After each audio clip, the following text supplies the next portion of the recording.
is United Kingdom Talk with Chris Reardon.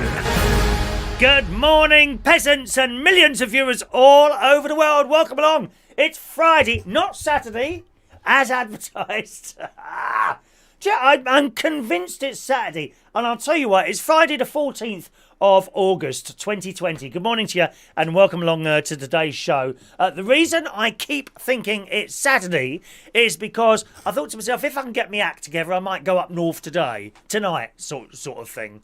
You know, I might go up north not this afternoon, not on a Friday on the M25. Never in a million years, dear.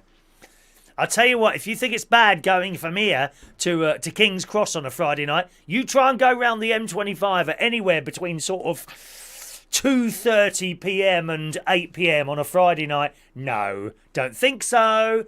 So I might actually go tonight. I haven't decided yet. Anyway, we'll see how we go. And that's why I keep thinking it's Saturday, because normally I'd go on a Sunday. But this week I'm going to go on a Saturday. And I was thinking all that yesterday, so today I think it's Saturday, but it's not. It's Friday. I'd even got ready to start with the song as part of my worldwide famous intros. You know, I just can't wait till Saturday. But of course, that would have been incorrect, as it's Friday. Friday. Thank God it's Friday. Friday. Thank God. Friday. That was the film. It's a really good film, that. It's with Donna Summer. It's very old now, 1970s, I think. 1970s. And it's about this DJ. And when I first saw this film, I think I was quite young when I first saw it. And the DJ is in the middle of the dance floor, kind of up high, suspended from the ceiling in a big glass box. And I thought, wow, I want to be that person in that glass box. And I wasn't far off it. I didn't get far off it, you know. Centre stage at the Black Cap was probably the closest I ever got to that. And some fantastic times I had in that place. Centre stage in the Black Cup was probably the closest I got to being in that glass box in the middle of a stage. And Donna Summer comes into the glass box and begs the DJ to play her song. And it goes on from there. A wonderful, wonderful film. And you can see in that film one of my favourite tracks of all time, Last Dance. You know that one? Last dance, last chance for love.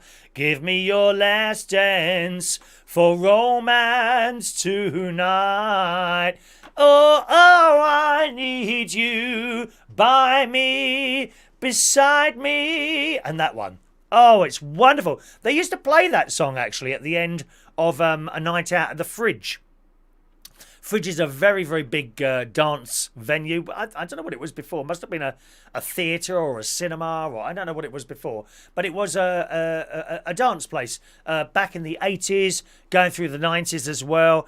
And we used to have a couple of gay nights there. There was the Fridge, the Love Muscle on Saturday nights. And Tuesday was Daisy Chain, I think it was. And they had this she wasn't really a drag queen, more of a host called Yvette. Great big character. And she was enormous. And then she used to do stupid things on the stage. On Valentine's, for the Valentine's sort of dance, she came flying in across on some sort of contraption hanging down, flying like that, and ended up on the stage. God knows how that held her up there. Blimey, I wouldn't go on that. Anyway, she enjoyed it so much, she said, would you like to see that again? And she went and did it again. Anyway, that's great, that film, Last Dance. If you've never seen it before, it's very disco. Very disco. And if I remember rightly, she convinces... Oh, I can't remember. It's such a long time since I've seen it. She convinces some record producer or something like that to come and see her perform. And she comes on the stage, does her no, and this bloke's sitting there, and he gets up halfway through her song, says, "Oh," and it's going like this. like Elise, and she sees him and looks really disappointed. Anyway, I think they hook up at some other point. Why did you leave? Didn't you like it? No, it was too loud for me. You're brilliant. And takes her on. For something like that. Yeah. Great film, The Last Dance. Anyway, there we are. Nice to see a little bit of rains come down, boys and girls. Yes, we had a bit last night. I'm not sure whether I saw a storm. Yes, I did see a storm. There was a few flashes in the sky.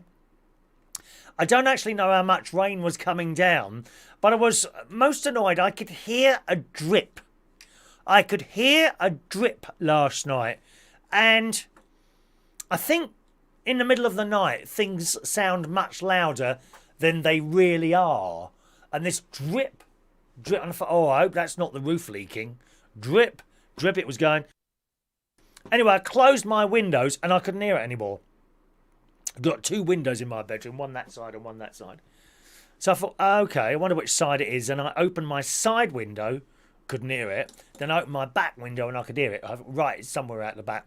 Anyway, this morning, and that went on all night, so I had to close my window. I hope it didn't keep my neighbour awake, because he doesn't sleep too well if there's any noise. No.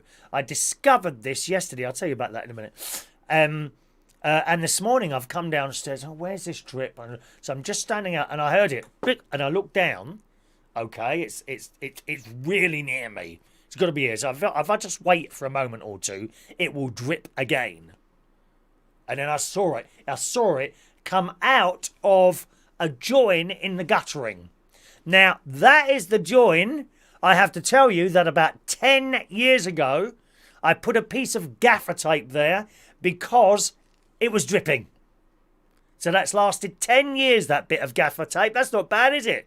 So I should have to get up a ladder and redo that. DIY Chris is in the house again. Cannot wait to get up a ladder and perform some more DIY. You know me. You know how good that is. I might even go up there with my sealant gun. Perhaps I can put a little bit of sick. Of course, it won't matter up there what it looks like, will it? It was terrible, my DIY. It's horrendous. So that's where the drip's coming from. But why was it so loud? I'll tell you why it was so loud. There was one of those pot saucer type things. What are they called? Water, you know the tall things around the bottom of the pot. Not a saucer, an actual plastic thing with a sort of, what have we got over there? With sort of a 1-inch side going around it, and it was upside down, and this drip was hitting the piece of the saucer that was upside down, and of course it was amplifying it. I mean, it's not loud, but again, I say, at 4 o'clock in the morning, it's really loud, and I had to close my window. It was doing my head in. Drip. I mean, you imagine what they used to do in the war. They used to put people in rooms, didn't they? And have just a dripping tap on. Drip. Well, it was like my bedroom. I thought the Japanese had started on us again. Pfft, that's okay. We've got a couple of bombs to sort that out this time, my love. Won't be happening again, my love. Now finger pulling out and all that business. Oh, don't mention the war. It might offend them. Well, it happened, didn't it? Or didn't it? Or do you want to sweep that under the carpet as well? Oh, anyway, drip. Anyway, sorted. I moved the upside down plant water saucer type thing, and it was still dripping, but no noise now because it was dripping onto Earth. You know, Earth, the final frontier. Oh no, that's space, the final frontier, isn't it? Earth song, Michael Jackson, excellent. So that was the rain, which has made it, of course, much cooler, and It cooled down last night. Last night it cooled down, and it was a really pleasant temperature last night. Not cold and not hot. It was a really, really nice temperature last night. I was pleased to see. In fact, yesterday when I went out for a walk straight after the show, and I did, I think, 11,000 steps yesterday. Just went a little bit further. You don't have to go for 2-3 hours at a time. Unnecessary. About an hour and a half, hour and a quarter, an hour and a half, depending on how fast you walk, will get you your 10,000 steps, which I gather is like the magic number there, yeah? And I was out yesterday, and as I was walking along, it was hot, but now and again there was a cool breeze, clearly coming from another direction. You know, the sort of thing, not freezing cold, but like someone has got like a bowl of ice in front of you before the wind gets to you. It cools it right down as it approaches. And it was lovely. Not loads of wind, just a bit now and again. It was more wind coming out of my mouth now than there was yesterday afternoon, to be honest. Yeah, there certainly was. Certainly was. And it was nice just to go on. Oh, it's getting a bit hot, and then suddenly you get this cool breeze come. Oh, lovely. Lovely. And while I was over there, I bumped into my delightful neighbours, Dave and Kieran, who live next door there. And they really are ever so... couldn't wish for better neighbours. And I like to think, I hope that they feel the same about me there. And we got into the subject, because it was really hot. It was still hot. We got into the subject of the air conditioning and all that business, because I've got that in here. I've got a proper one in here, up there, see? And I've got like a portable one in the bedroom, and they do very good. The only thing is the portable one in the bedroom is very noisy. It makes the weirdest noise. All this shushing noise.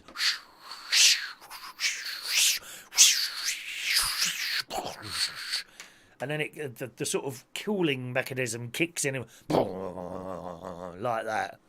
Although it's not an unpleasant noise that it stops you sleeping. It doesn't stop me sleeping. So it's all right until it stops working. And then I think I might spend out the money and get another one of those put in the bedroom, possibly. Something like that. I've got the same at the caravan.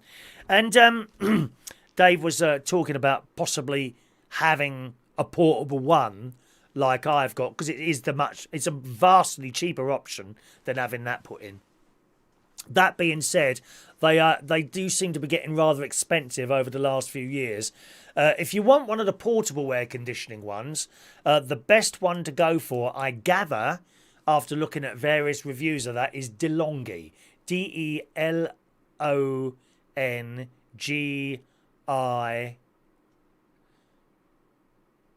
That might be it. I think that's it. DeLonghi. They're the quietest ones. They are, of course, the most expensive ones as well. You could be looking at £500-600 for one of those. Or you can get another one, probably anywhere between £300 and £450. Should sort you out. Okay? And with that, they come with the big tube, which you can put out the window if you want to. But bear in mind, if you do that, the air's just going to keep coming back in. I would, if you're good at DIY, which I'm not, I would put a hole in the side of your house and have it exhaust out. So when you've got it on, you close the windows, shut the door, nothing can get, well, very little can get in and out. And then it will cool down and do its job a lot better. That's the cheaper option. The more expensive option is to have a big fan outside on the wall and a thing in there. I've heard varying different prices between sort of £700 and £2,000, you know, £700 to £2,000, depending where you are in the country and who you get to put it in. Down south, of course, we always pay a premium for this sort of thing. Anytime we get a bloke out to come and do something, it's like, oh, it's £150 to walk in your door, mate. Yeah, it's a bit like that here. Whereas up in Lincolnshire, probably more likely the £700 mark, you know. So you take your pick. And I said to Dave about the noisy one, and his other half said to me, well, he does, if there's any noise, he wakes up. So probably he'd have to spend out the money and have the proper one put in like I've got in here. Because if I had a noisy one in here, you wouldn't be watching this. I'll tell you that. If I had the bedroom one in here, you would not be, you couldn't cope with the noise. As a boo, that's not on all the time. It comes on and goes off, a bit like a fridge. And then sometimes you just get the air going around. You like my noises, don't you? Why can't we get an air conditioning unit to do that?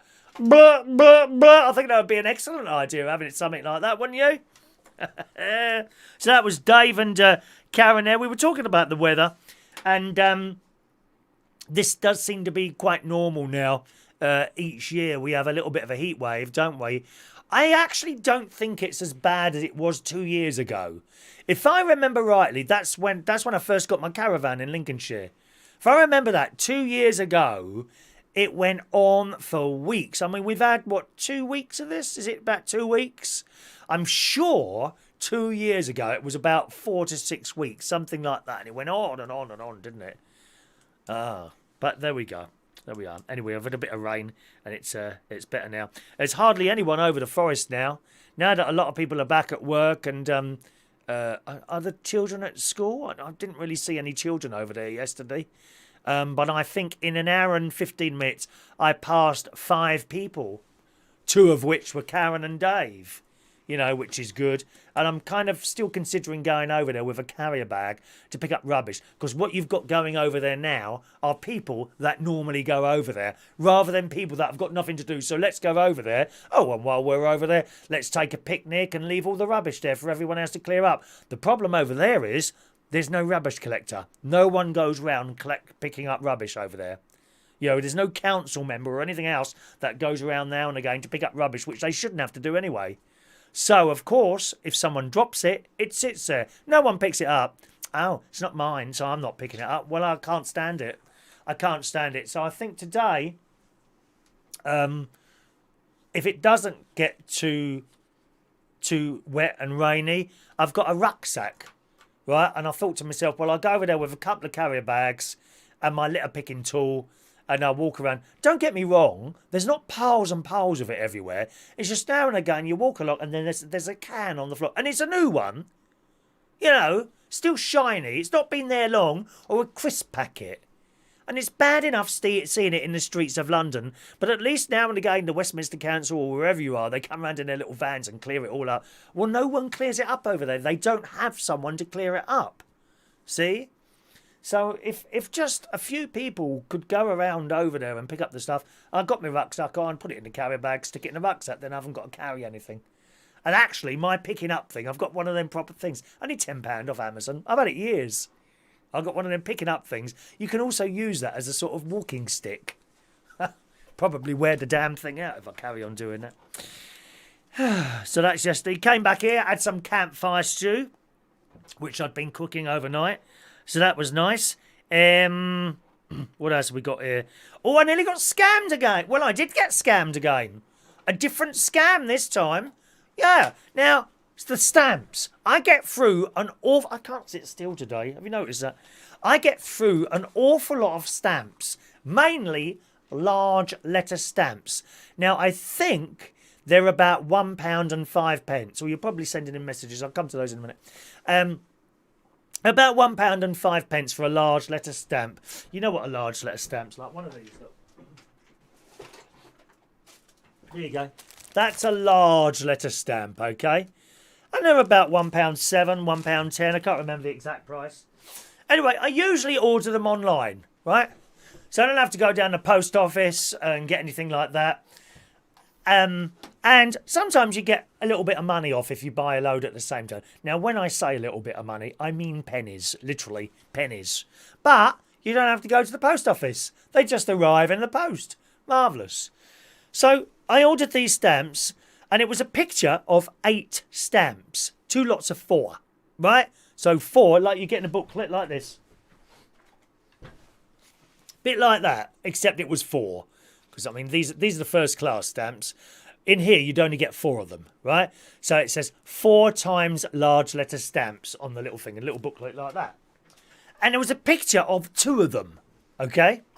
So, looks like 8. But then, the description said 8 large letter stamps, and in brackets, 2. So I understood that to mean 2 lots of 8, 16. And it was something like, it was 22 pounds, 22 or 23 pounds. 22 or 23 pounds, maybe 24, something like that. I thought, okay, so I've ordered these. Well, they arrived yesterday. 8 stamps. 8 stamps for 23, 24, I think it was £24. Hang on, let me have a look for you. We like to get all the information correct, boys and girls. One moment, please. Because someone will moan, oh, you said this. Oh, you said that. Sad, lonely people. £22 and 26 pence it was. £22 and 26 pence. And only 8 stamps arrived. I thought, I ain't having that. I ain't having that. So I immediately went on to the Amazon website and filled out a return form. Now, the first return form I filled out, And I got so far. I can't remember the option I used. It might have been ordered something by mistake or something like that. And he got through to the end. And then it said, okay, here's your, this will cost you £3.50 to send back. And I thought, why have I got to pay for that to be sent back? It's not as described. Anyway, I went back again and I found another option. And the other option says, not as described. And I put that one through, and that was free postage. So I went on there, okay, you can send these back now. Here is your label. And this, the trouble is, the label comes out on a blooming piece of A4 paper, doesn't it? Or what is it? A3? Is it A3? Whatever that is, A3 or A4. I don't know what it is. And the whole label. Well, I only wanted to put it in an envelope like that, but of course the label was like that was the label. So I've had to put them in a rather large envelope and took that. It's all registered delivery and all that business. So you can't just post that. I've got to take it into the post office and beep beep. They photograph it with that scanning thing, and off it went. £22.26 for 8 stamps. I mean, that's outrageous. I think he's made a mistake on that. I'm sure he should have sent me 16. I reckon because he's the same person selling those is also selling 4. Is also selling 8 just as 8. But it was 8, and then there's a little thing that says number 2 there. Look, let me show you. I'll show you, mate. All right. You see what you think. Is it my error, this? It might. I don't think it's going to be my error. Because... Here we are. Yeah, I'll see if you can see that. I don't know if you're going to be able to see that or not. Oh, it's a bit too far away. Oh, I know what I can do. Look. There you go, look. See where he's got the 2 there? He's got 2 there. See 2 in brackets, right? But if I move that across there, right, fair enough, it is 2. But then he says 8 times first class stamps large letter. And then on the other side... And then on the other side he says 2, you see. So I just assumed that would be 16 anyway. They've gone back. And I've now ordered... And at the same time as I got the label for that, I ordered from somewhere else 15 large letter stamps. And it says 15. And that was £24.17. So that should be sorted there. You've got to watch these things, you know. Because someone else would have bought those, I suppose, and thought to themselves, oh, well, I'll just pay it, you know.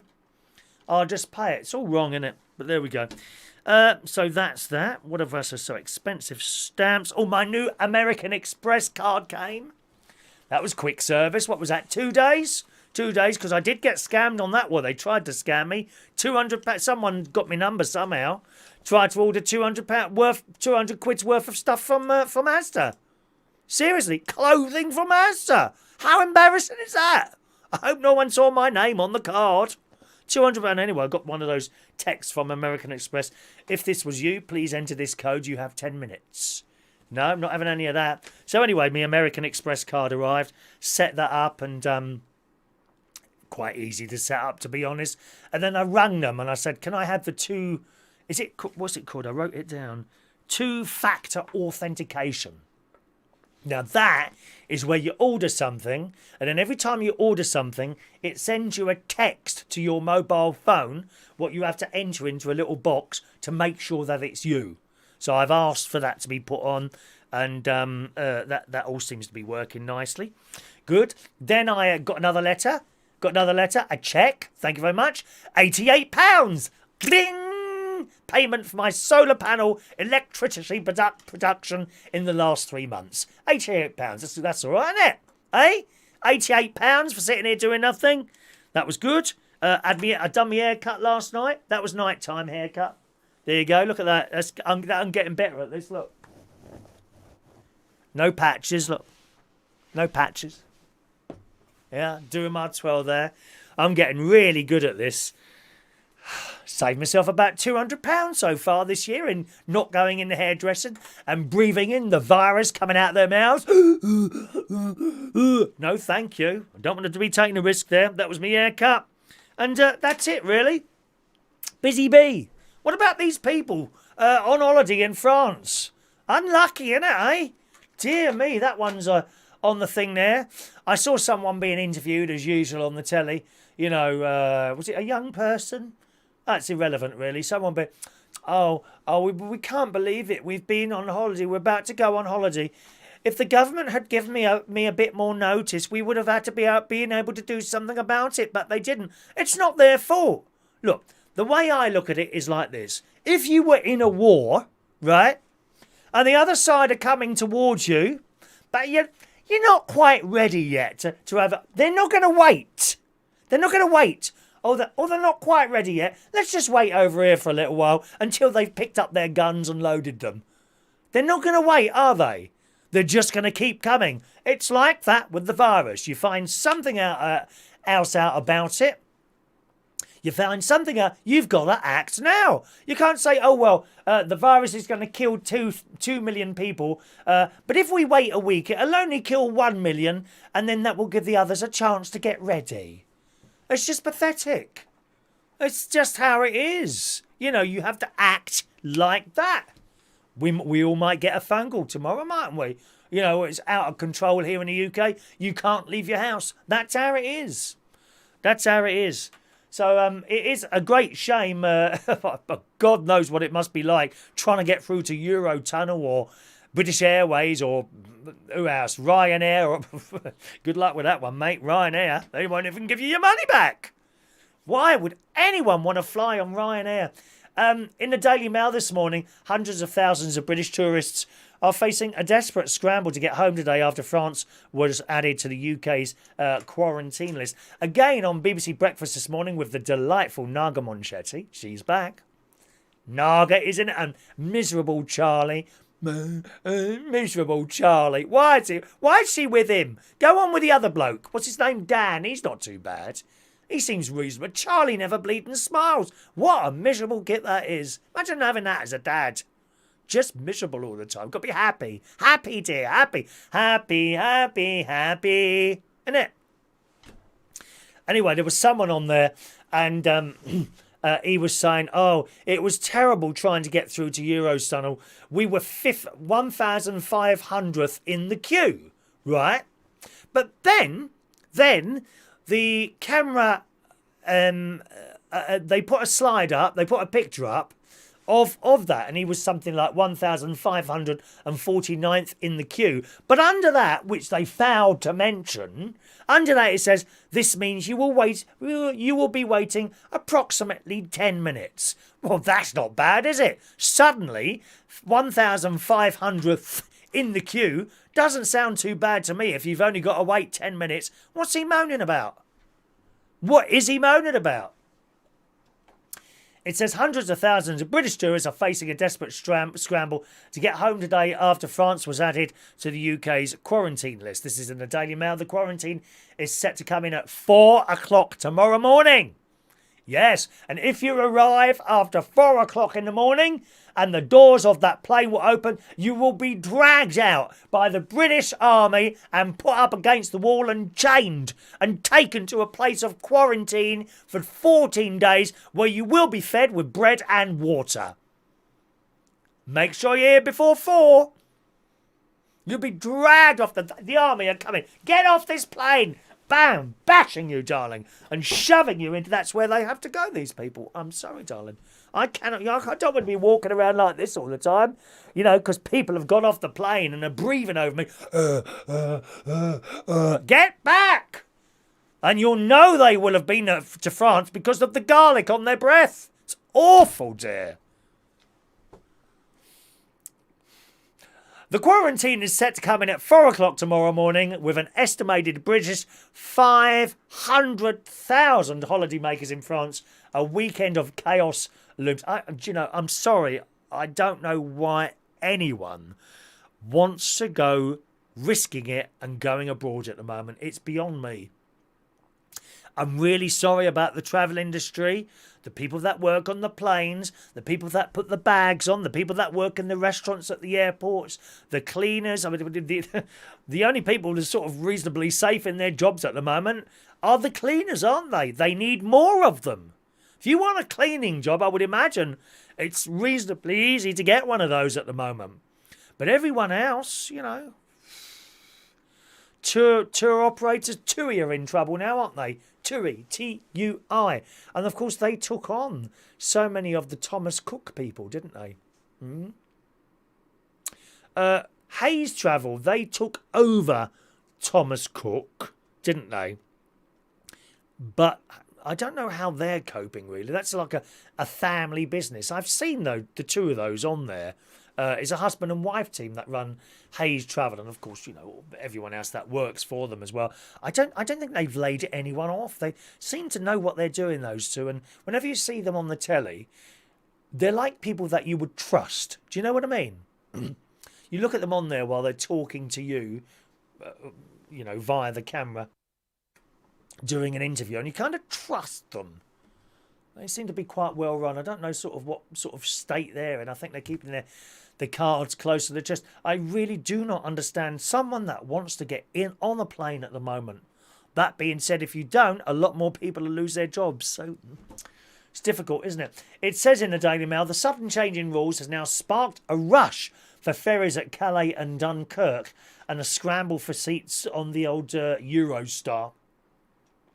My brother-in-law's sister's husband used to work on the Eurostar doing the maintenance. He was telling me some really interesting stuff about those trains. Yeah. It says, but the boss of Channel Tunnel operator has GetLink warned. What's that? But the boss of Channel Tunnel operator has GetLink warned. What's GetLink? It must be a spelling mistake, like my spelling mistake with the day today.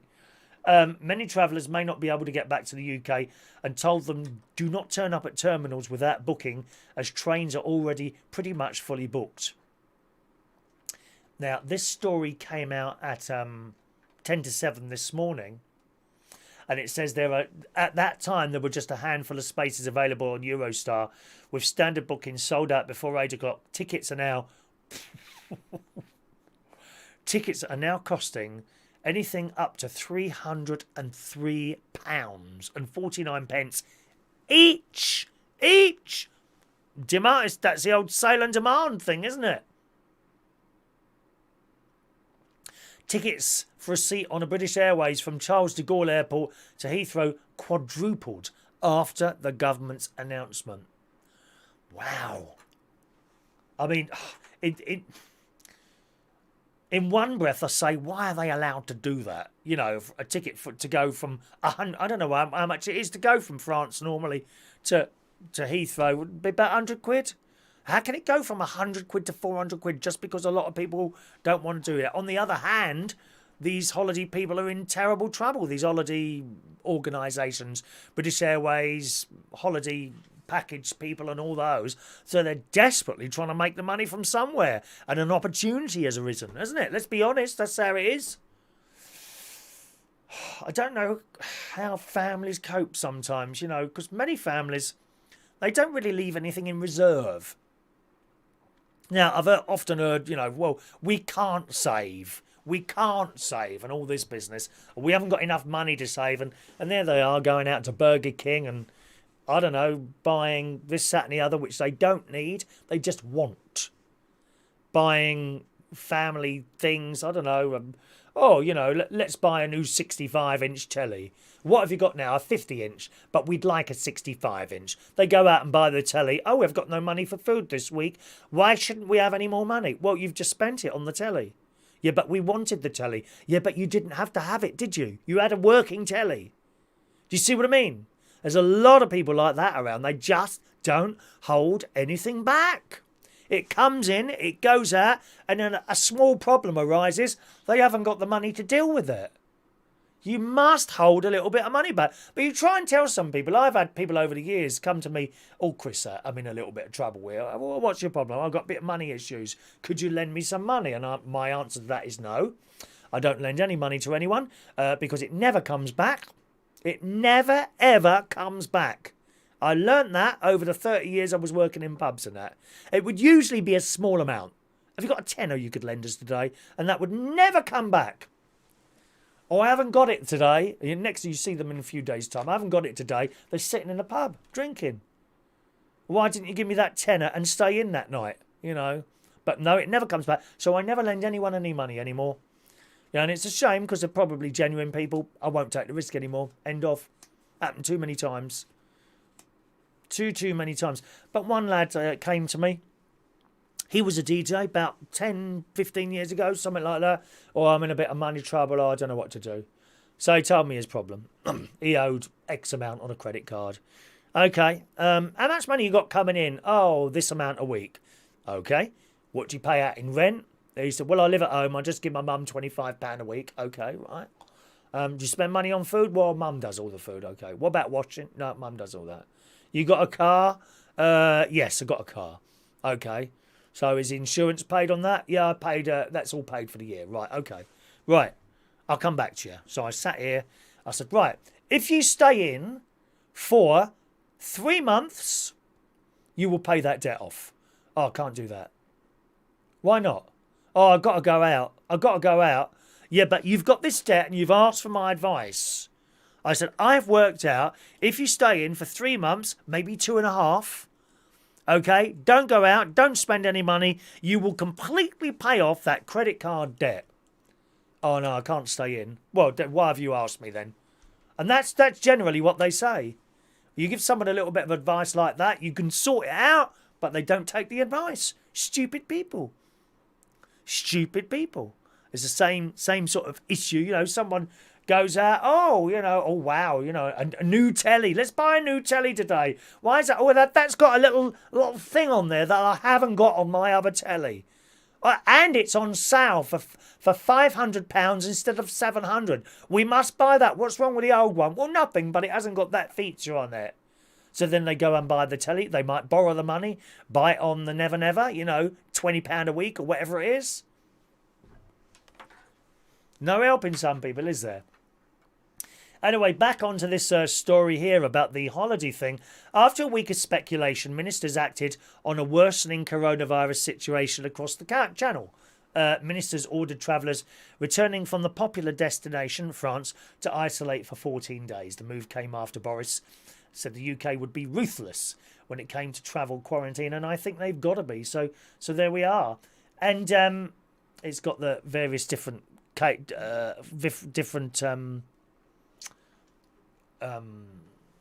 amount of cases there, which we don't really want to go into because we get bogged down with facts and things. There's always a number for everything, isn't there, really, when you think about it? When you watch the telly and they're arguing, they come out with all these figures and there always seems to be an answer. Bit like that whole Brexit thing, Oh, yeah, but certain percentage of people do. Yeah, but if you add all them up, then less people voted for it. Ah, yeah, but if you add... And it's all like that all the time. They get sick of all these blooming numbers flying around all over the place. Right, let's say hello to one or two of you today, boys and girls. Good morning. A very big good morning to all our silent viewers. Those of you that just sit there, watch quietly and watch the world go around without entering the chat box. So a very good morning to you. Hello to Jason Hughes. There's Danny Gibbs, my very close friend Danny Gibbs. Good morning to you. Diane Jebb. Mick Davenport's not playing the bingo today. Excellent. Thanks for letting us know there. Diane Jebb. Morning to Gary Butler. The pigeon is here.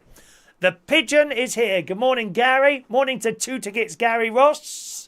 2 Tickets, Gary Ross. Do you like the final countdown, Gary? When that music enters into a crescendo. Bum ba ba ba ba ba ba ba ba ba ba ba ba. I can't see us changing that for a while. I love that music. Love it. I love it. Good morning to Mandy Davenport. Andy is in the house. John Parrish is there. Rachel Wheatland, morning. Sherry and her cooking channel. She's on a weight loss thing at the moment, aren't you, Sherry, my love? With her various different cooking bits and pieces there. Thank you, Sherry. Scrolling.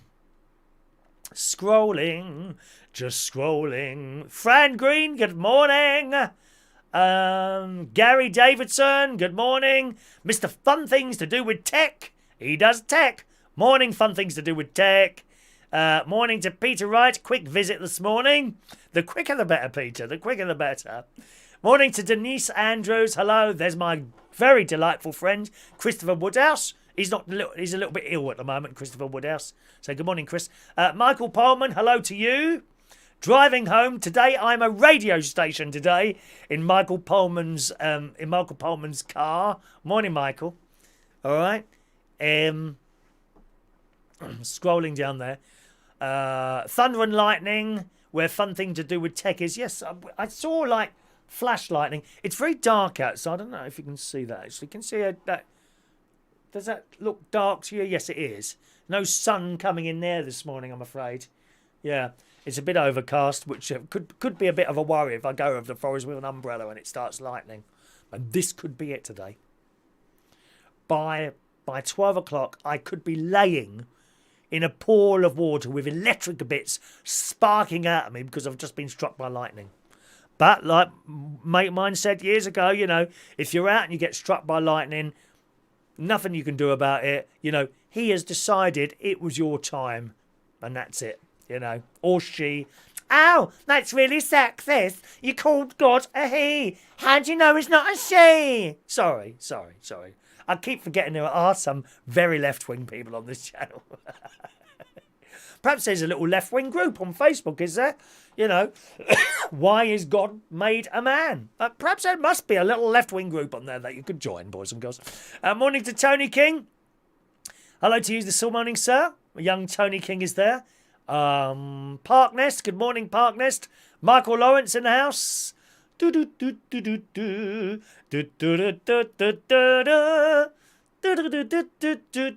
you know what? Talking about meds, I haven't got a glass of water in here. I need to get a bit of water in a minute. Morning to Peter Harmer. You're new, aren't you? Welcome along, Peter. Just a little bit of fun we have here each morning. Morning to Peter Harmer. Whereabouts are you in the country, Peter? Do let us know there. All right. Peter usually watches the show at lunchtime. Are we a lunchtime show in your household? Or do you have a nice lunch? I have a very big lunch. I always have a huge lunch. It's too big, really. I had my campfire stew yesterday. Yeah, with rice and a little bit of cheese. Grated cheese on top. Very tasty. We like a bit of cheese. Let's just scroll down a little bit further there. Oh, that's jumps down now. Good morning to Paul Adamson, who's in a humid and sticky Amsterdam, where the tulips are growing for next year, boys and girls. Morning, Paul. Could you send me some tulip bulbs, please, as a gift?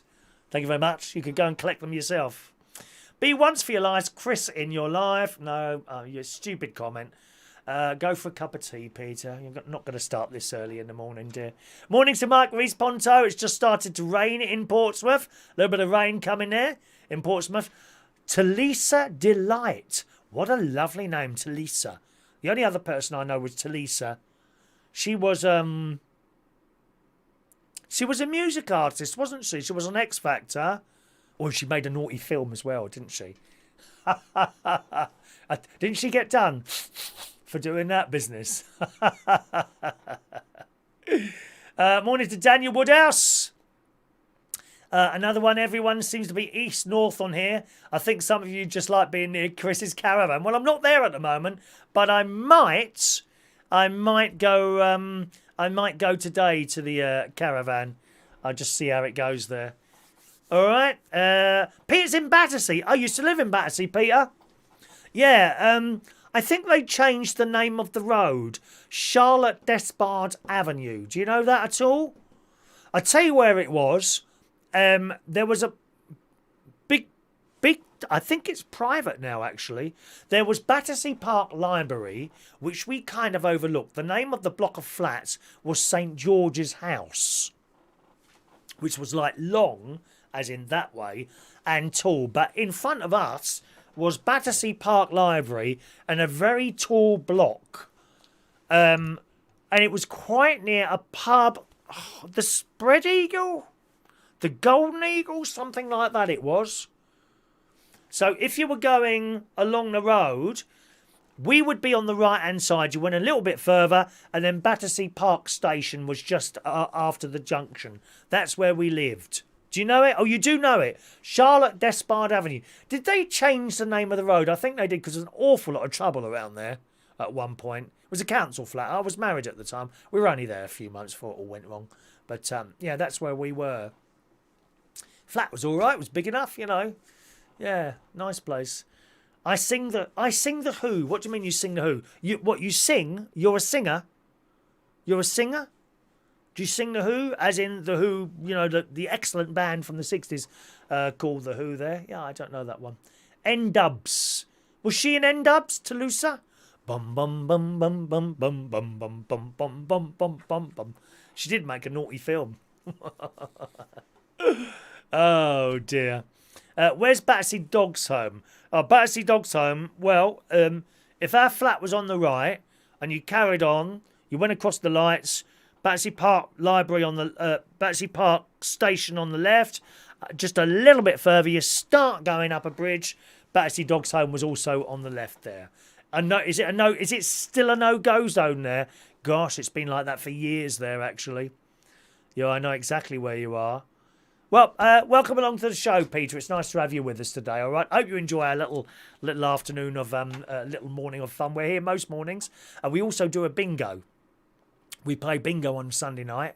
Okay, but if you want to join in for that, you'll need a Gmail account, Gmail, and you need to let me know that you want to play. Just send me an email there, say please add me to the bingo, and I'll add you. And I explain it all. That's on Sunday nights, 8 o'clock. Okay. I might be doing that from up north this week. Just depends tomorrow. It's not tomorrow. It's Friday now, isn't it? I keep getting that wrong. Friday. We also play a little game at the end of the show today, but I can't put you on that at the moment because it's all set up and ready to go. Okay. Gary. So Talisa went out with Phaser in N-dubs, did she? Okay. Andy saw the naughty film. Yeah, I expect you spend most of your life looking at those films, Andy. It's a good job Shania's not here this morning, head of the Catholic Church on the Isle of Wight. She won't be having any of that, my love. Dreadful, dear. Those naughty films, you sit there, dear. God's sake. Mind you, at least you haven't got to kick anyone out of bed afterwards, have you? Talisa. Michael used to live in Battersea. His mum's still there. Turpin House. Don't know Turpin House. Morning to John Aitkins. Slept in late this morning. Well, that's all right, John. At your age, I expect you need to sleep.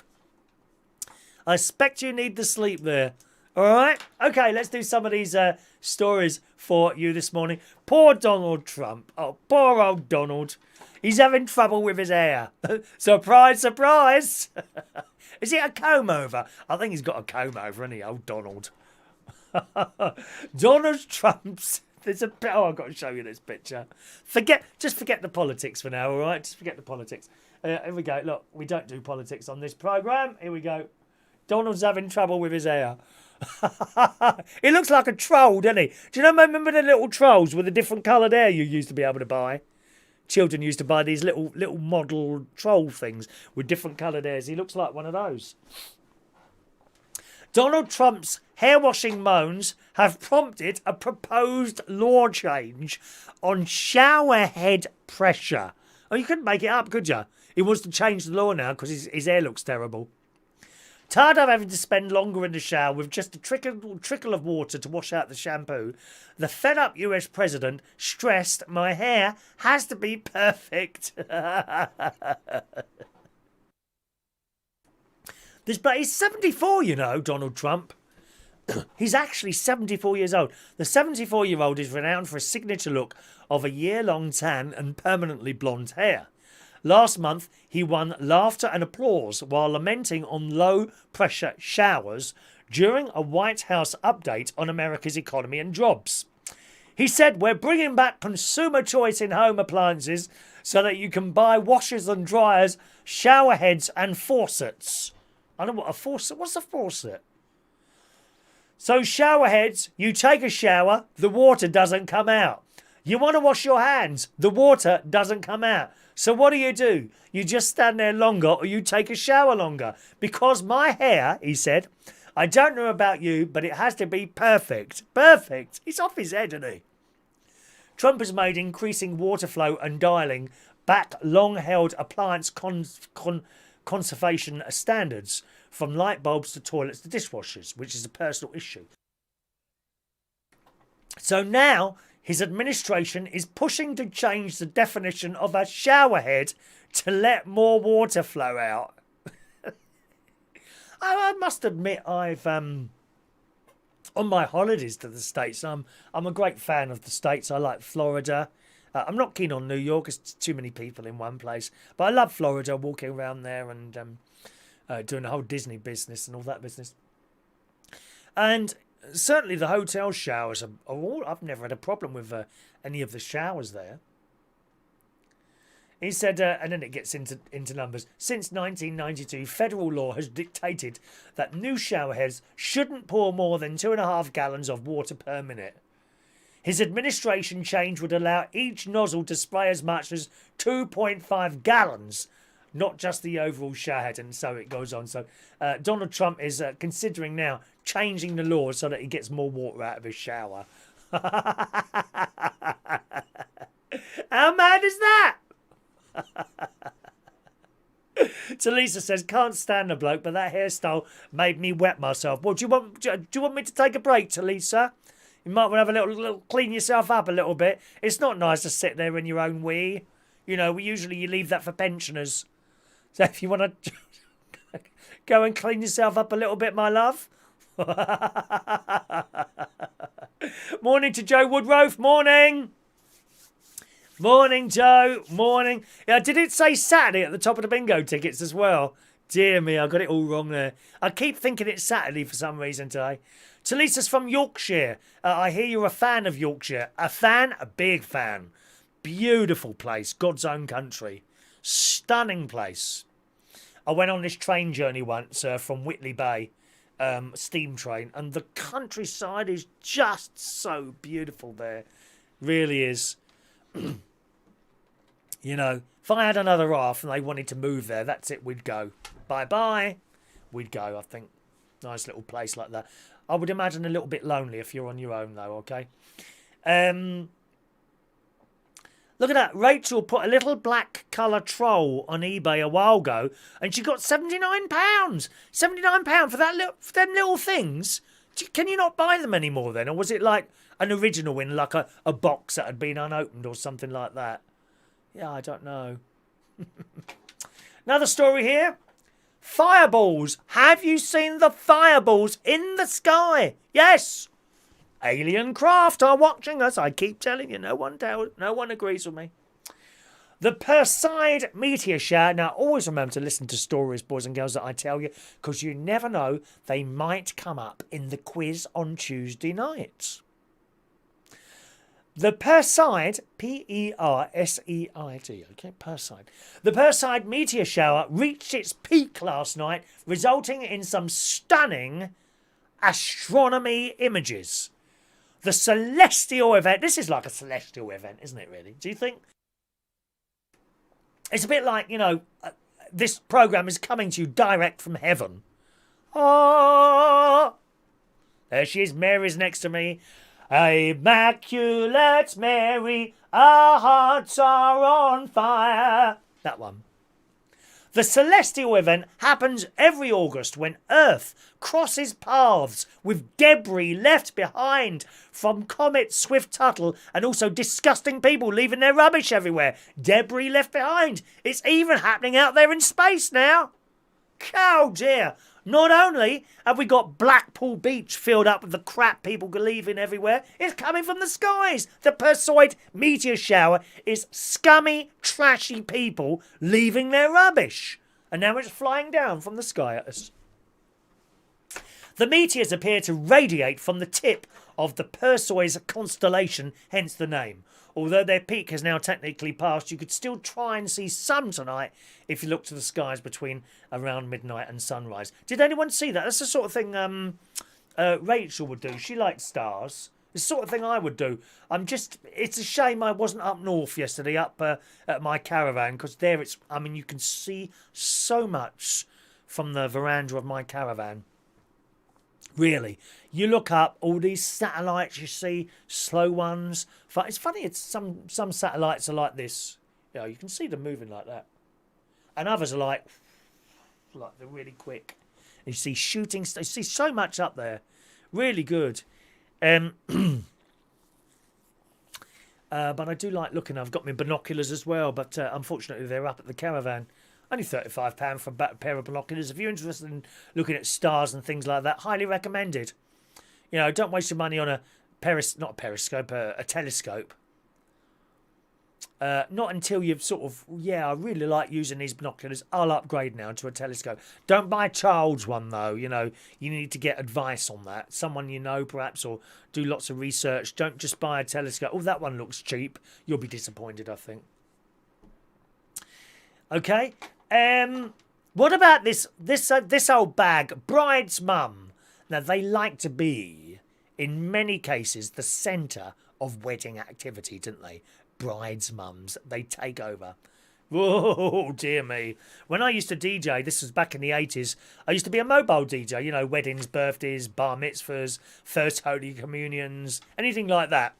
Ring me. Hello, we'd like a disco. Yeah, that's okay. I turn up, play my records, flash some lights and go home with your money. Thank you very much. It was never about the money, though. I just enjoyed doing it. But often there would be the bride's mother. Oh, I always got on well with them. I just treated them like they were the person in charge. Yes, ma'am. No, ma'am. 3 bags, 4, ma'am. But when you watch them talking to other people, and then someone might come up to me, I want you to play this record. No, I'm sorry, I can't play that. Well, you better play it, mate, because I want to read it. Well, you need to go and see the bride's mother. Oh, right, okay then, mate. And then they go. They'd all be scared of the bride's mother. Oh, yes. Anyway, in the Daily Mirror today, a bride has been left torn over the decision to remove her own mum from the wedding after her inappropriate speech. But others say it was justified after the nasty personal attack. So here it is. A bride is facing a backlash from her own family after the mum was kicked out of the wedding when the contents of her speech left guests in stunned silence. Now, I personally... Hang on a minute. It's the bride's wedding, not the mum's wedding. Not the mum's wedding. It's the bride's wedding. So, whatever old bag you are, trying to take over your daughter's wedding, sling one. Who do you think you are? This lady explains that she was unsure about letting her mum speak at the celebration due to their strange relationship. Strained, I said. Not strange. Strained relationship. But remembered it went off without a hitch when she spoke at her sister's wedding. This is in the Daily Mirror. However, she later found out her sister had pre-approved her mum's speech and was left wishing that she'd done the same. The bride said her mum reeled off a series of jokes, pausing after each one to allow the punchline to land and being met with a room of complete silence before eventually the microphone was taken away from her. Dreadful. Comments included. I'm happy the bride found someone that's not into looks, because I don't know how she would have afforded plastic surgery otherwise, with the woman adding her mum has made judging comments about her appearance since she was a child. Now, what sort of a mother does something like that? I'm not being funny, but even if you had the ugliest baby in the world, you wouldn't say anything, would you, if you were that child's mother, father, or anything like that, would you? She told the groom she hopes he will be happy in a crappy apartment because her daughter would never be able to afford anything better. The bride's mum also said good for the groom for putting up with the bride's gross medical issues, but he wouldn't have been interested if she'd been diagnosed before they got together. Before going on to share personal details of a chronic illness the bride was diagnosed with a year previously, when her mum referred to her as damaged goods, citing a bad incident which happened when she was a teenager. A groomsman pulled the microphone away from her and the band began to play. You couldn't make it up, could you? She says the rest of the friends and family did a brilliant job of carrying on as normal, not letting it spoil the big day, and the bride didn't see her mum for the rest of the evening. The following morning, she discovered the groomsman had not only cut her speech short, but had forced her to leave after the bride said she would ignore her all night. She said, I haven't heard the end of it since. My mum says I humiliated her. My family says I should have just prepared myself because I know how she is. Isn't that awful? Why would you do that to your own daughter's wedding? There's some blooming awful people around in this world, isn't there? There really is. Anyone saying anything here? One moment, please.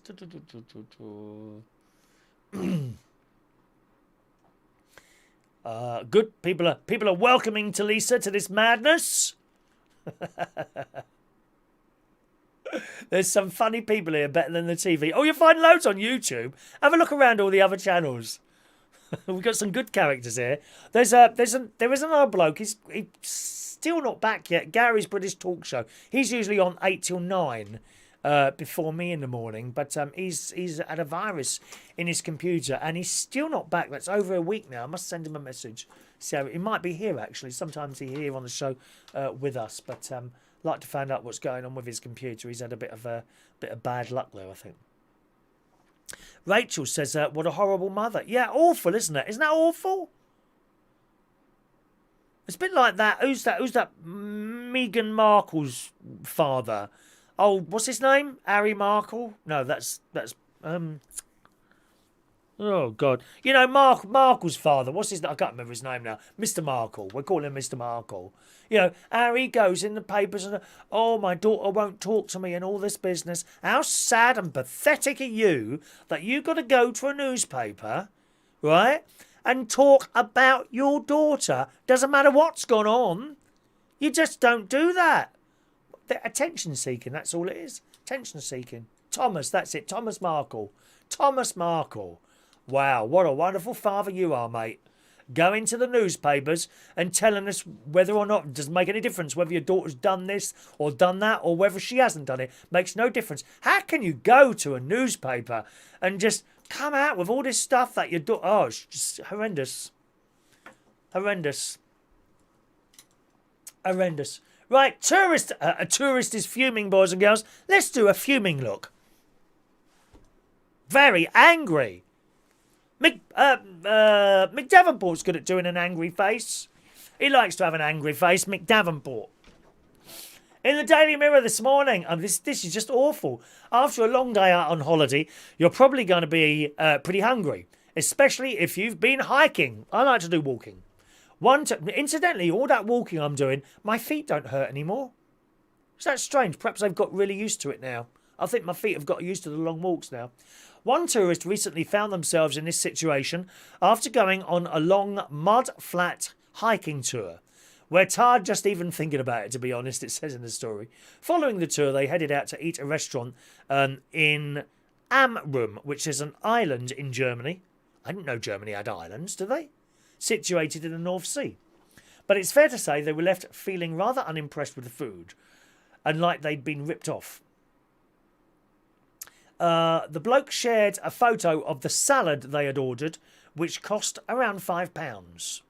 The meal consists of slices of tomato with some chopped up onion on top and nothing more. Here's the picture. Right, so he's paid £5 for this, right? Oh, five. This was £5. Look.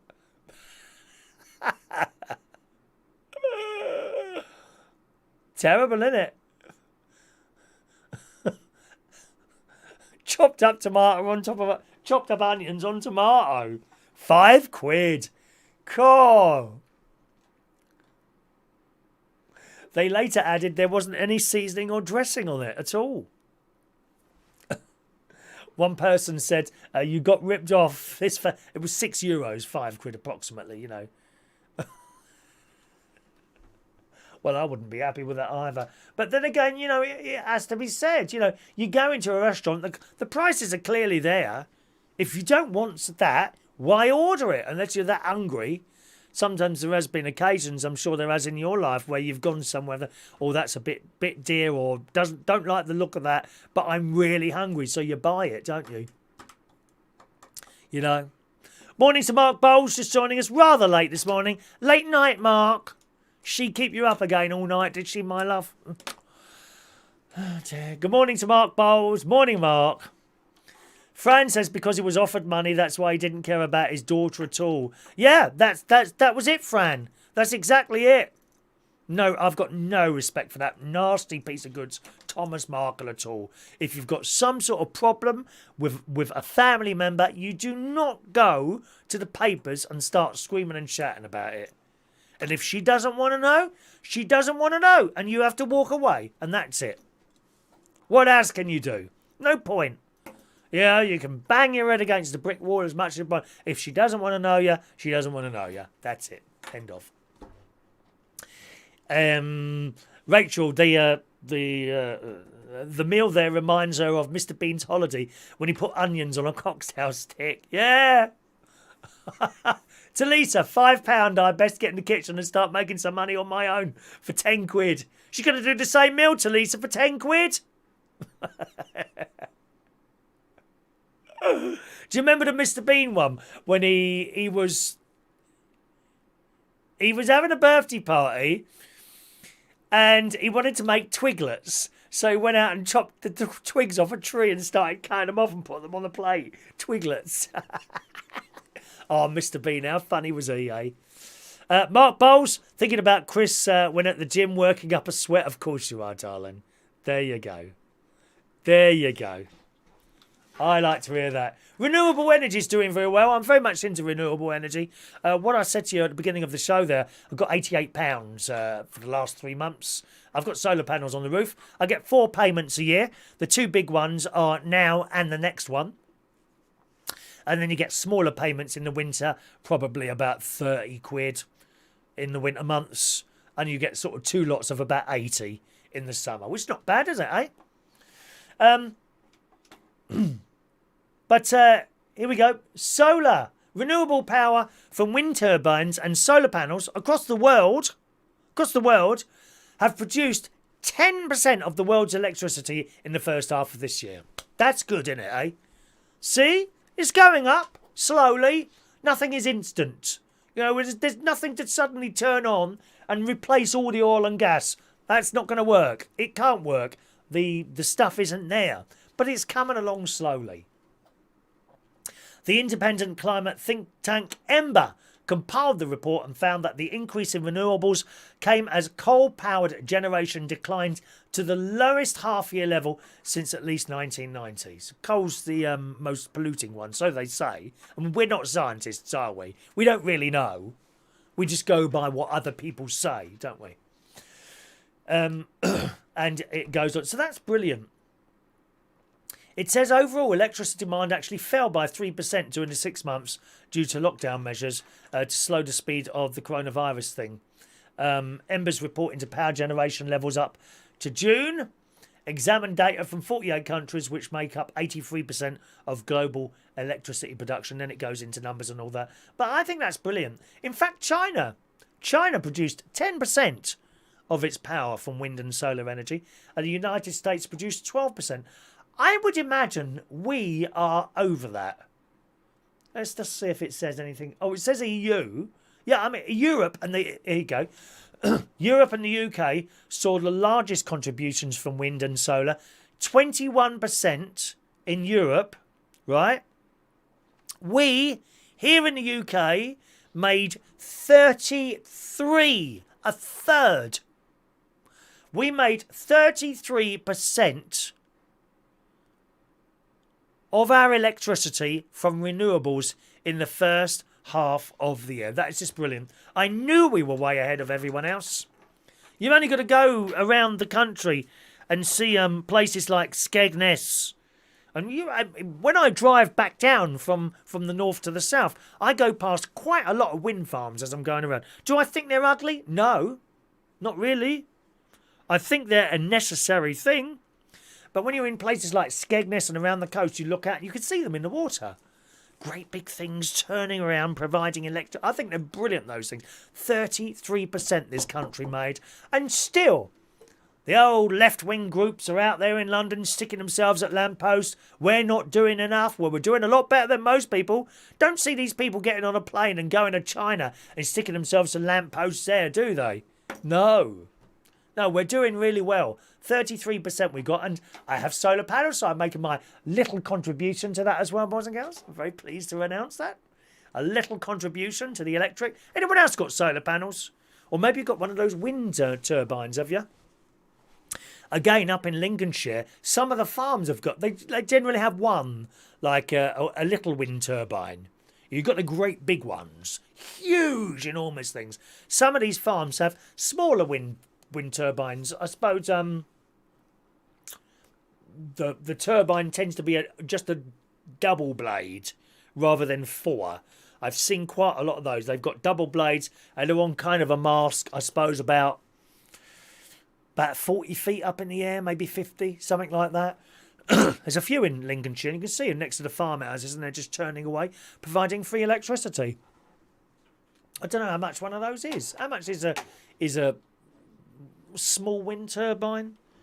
Small wind turbine cost. Let's have a look. How much would something like that be? When I say small, I don't mean tiny. You can see them, actually, a lot of the boats, you know, houseboats. You see a lot of the houseboats have got these little turbines on the top. Is it a home wheeled wind turbine? I don't know. Small wind turbine, 6 kilowatt. Let's go for a 6 kilowatt one. Let's see what the 6 kilowatt one is. Green spec, 1 to 6 kilowatts. That doesn't say. I don't know how much one of those would be. 10 grand, something like that, I suppose. I'm just a stab in the dark there. But wonderful. I would have one here if I could, here in Bracknell. But I'm surrounded by tall pine trees here, so we don't get the correct wind coming through. I did have someone come out once and have a look. I think they were from British Gas, actually. I'm sure they were doing them at some point. British Gas were doing, like, home wind turbines. These were actually quite small. Nothing like the ones I've seen sort of on, like, almost masts in people's farms and people's like that. I could easily have one at the caravan, but we wouldn't be allowed there because that's not my land, you know. But there, in front of me, is just fields. I mean, you've got the wind coming constant because that caravan's enough to take some wind, I tell you. Oh dear, I'm right on the end, so I take the full blast of it there. Fran was in Skegness on Saturday wearing my United Kingdom Talk t-shirt, spreading awareness of the show. Thank you, Fran. Thank you, Fran. Morning to Paul and Lou joining us today. Morning.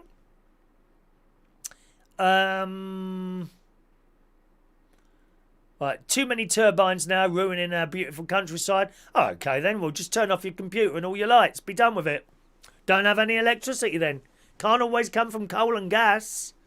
Go on, turn it all off. You don't need electricity. Turn it off. Turn it all off. Nothing to charge up, my love. Mark, Mr. Bean programme earning millions. He's one of the richest people. Yeah, I like Mr. Bean very much.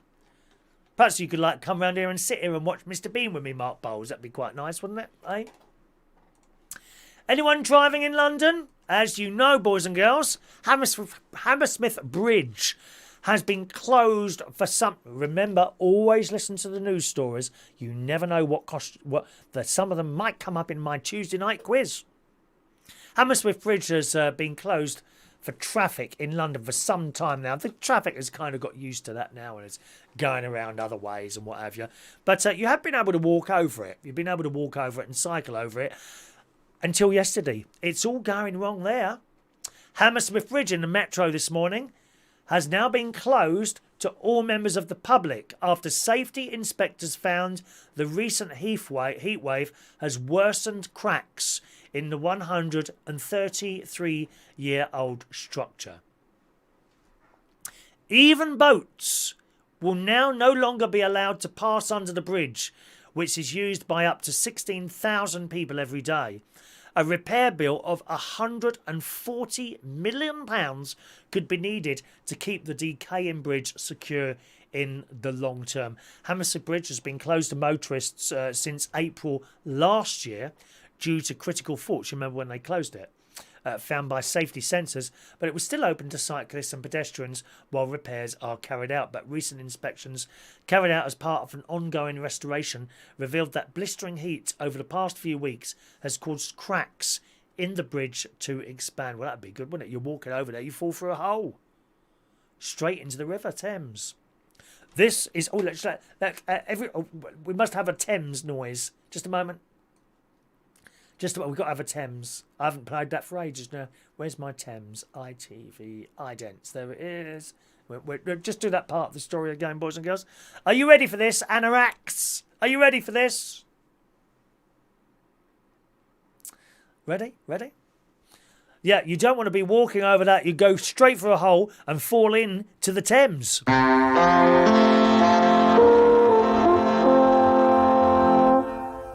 Oh, that just sends shivers up my spine. That does it you? It sends shivers up your spine. Tom Edwards used to work on their Thames Television. He was the programme doing the bits in the middle. And a very good morning to you from Thames Television. As programmes for schools and colleges will be starting at 9:30. He did it much better than I was. The bridge is owned and maintained by Hammersmith and Fulham Council. And they say safety is our number one priority. We've got some of the best engineers in the world working on the scheme. They advise now we face a similar dilemma. Do you know what? They fixed it so many times now, haven't they? They fixed that bridge so many times. I personally think it's time to knock the thing down and start again. I think they're going to have to do that. Eh? Dreadful.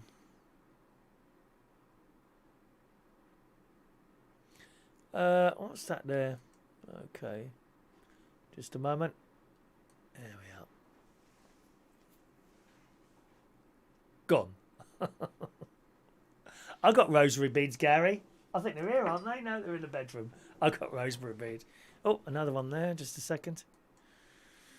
Do. There we are. There we are.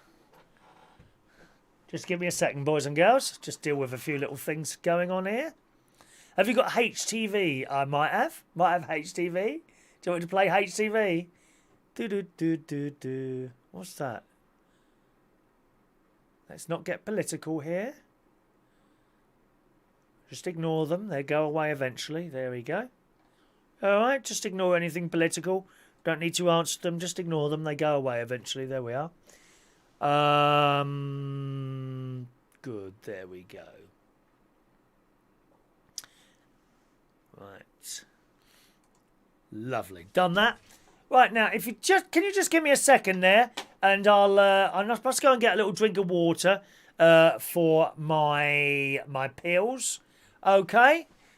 And here's something. Someone wanted HTV. Here it is. I just go and get my pills. All right. Back in a moment. Right. Hang on. I can't get it. Can't get it. There it is. There we are. Right. 1 second. You just have to give me. All right. We're just gonna. I'll tell you what we're gonna do. We're just gonna close the chat box for a little while. Okay. And that will stop that. And you'll be welcome back onto that for the bingo a little bit later on. And just give me a moment or two. There we are. Right, just leave that there for 10 minutes. Don't go anywhere. I'm just going to pop next door and get my pills. I'll be back in a second. 1 minute.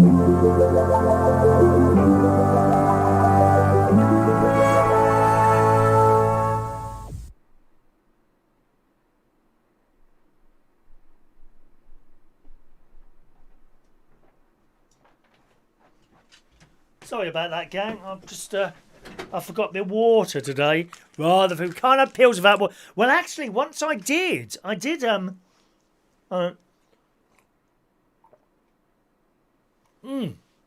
That's better. I did actually have pills once without water. You can do it, you know. It is possible to have pills without water. Yes, they can get stuck. Here's a little tip for you. I learned a little while ago, boys and girls.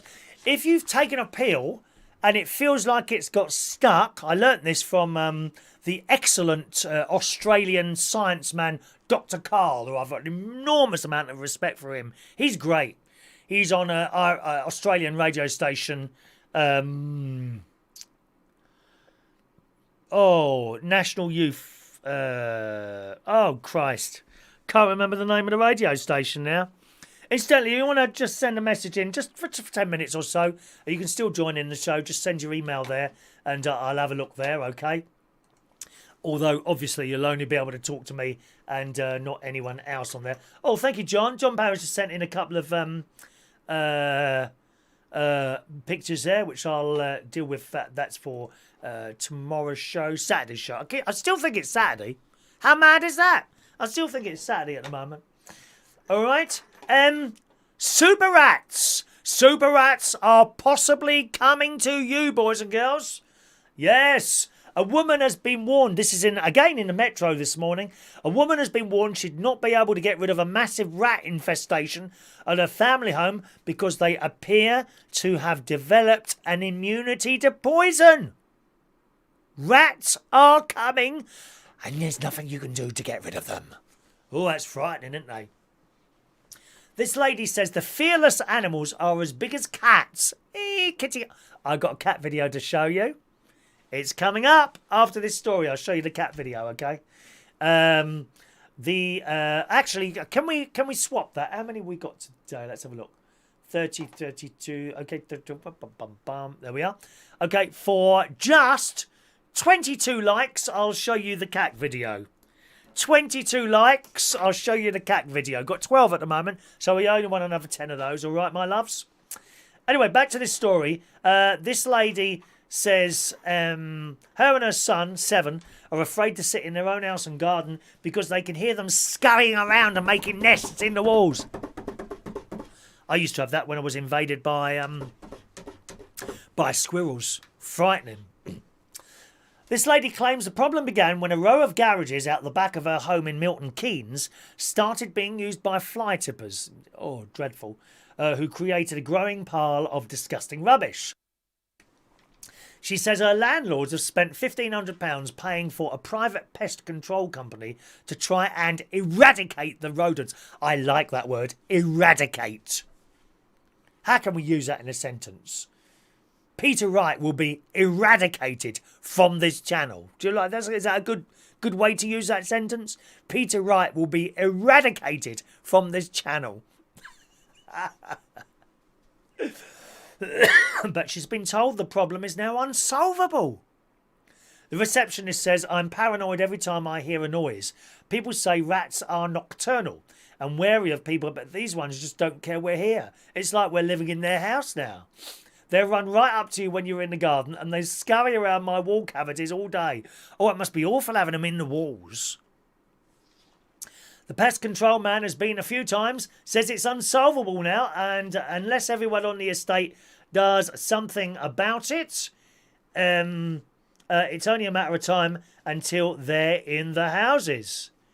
Okay. Thank you for your text there, Gary Ross. Oh, yeah, of course you can text in if you want to.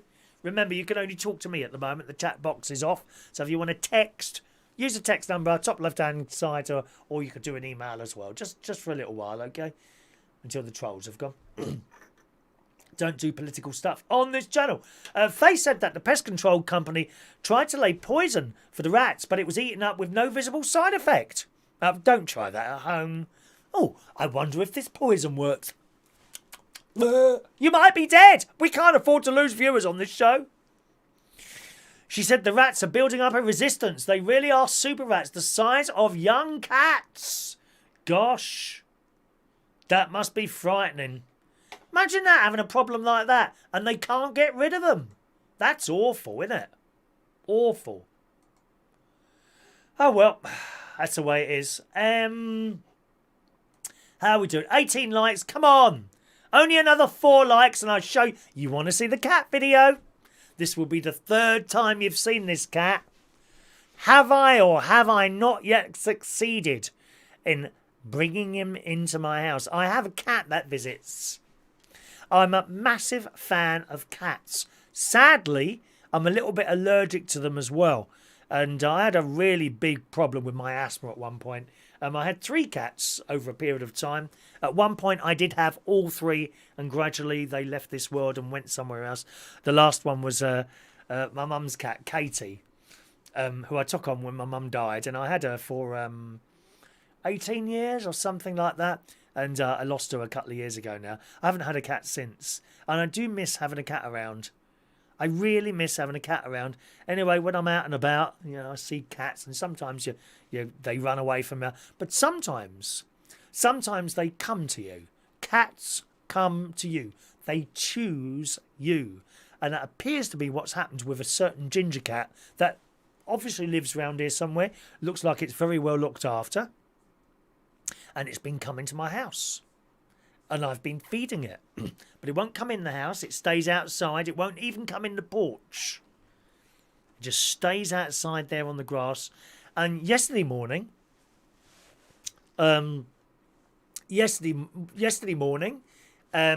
he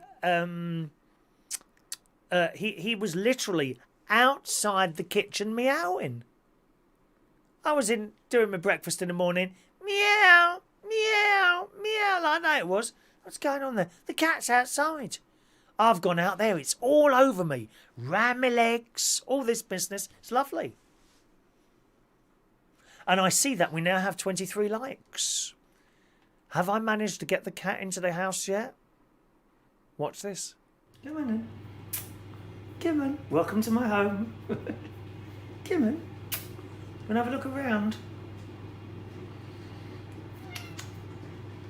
Here he comes. You have a look around. You can come in now if you want to.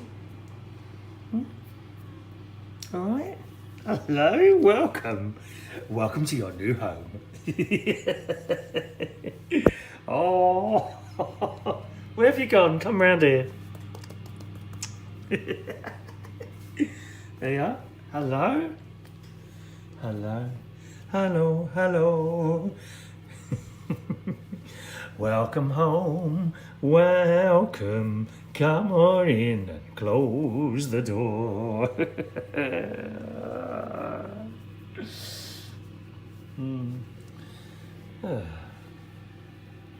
Oh boy. Lovely boy, ain't you? Go on, have a look around.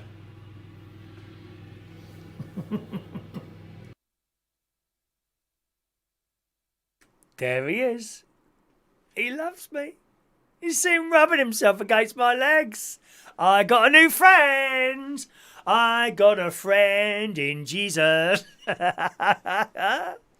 How fantastic is that? The cat has now welcomed himself into my house. It'll probably take a little while, but I want him to be able to think that he can wander in and out as he pleases if the front door is ever open. You know? Something like that. I think it's wonderful, really. We'll have one more story here, and then we'll do today's raffle tickets, and then we'll do a story, and then we'll do the birthdays and the daily bingo. Okay, how are we doing? Oh, it's 10 past 10. Yeah. Pensioner drives mobility scooter on busy motorway, causing a massive traffic jam. Oh dear, this bloke, poor old soul, 88 years old, a pensioner unwittingly caused a massive traffic jam after driving his mobility scooter on a busy Spanish motorway. Madness. Poor guy, probably got lost, probably had a bit of dementia or something like that, I suppose. He's 88, wanted to take the fastest route home and ended up in a tunnel in Gran Canaria. Now, I think I've been through that. Yeah, I've been through that tunnel. I've been through that tunnel on a bus. I was on holiday. I went about 3 times to Gran Canaria. And one time I went to the main city, Palma. Is it Palma? I think. And it was a bus journey there. It was quite comfortable. Quite a long journey, actually, on the bus. I think we went for a long tunnel, if I remember rightly. A video shared online shows him slowly scooting along in the fast lane with no lights on, causing a huge queue to form behind him. Horns can be heard, beep, beep, beep, beeping in the dash cam footage, which shows the pensioner driving at about 8 miles an hour. Spanish newspapers said police were called and had to drive behind the pensioner with the lights on to safely escort him out of the tunnel and help avoid an accident. Oh, look, there's a picture here, look. Oh, my God, blimey. Oh, he's lucky to still be alive. Look at him. Poor old soul. I mean, obviously you're not supposed to take anything like that in there or walk through that tunnel, I would imagine. There's plenty of tunnels you're not allowed to walk through or anything like that. Oh, my God, blimey. Of course, it says here, mobility scooters and pedestrians are not allowed in the tunnel. Gran Canaria tweeted a reminder that pedestrians can't pass through the tunnel. So there we are. Poor soul. That's the way it goes. That's the way it goes. All righty, gang. There we are. Let's go there. Okay, if you like a raffle ticket, please speak now. That little box should just come on in a moment or two for you. Did anyone bother sending a message in at that point? No. Okay, that's good. Alrighty. Mobility scooter. Actually, perhaps I should just do another story.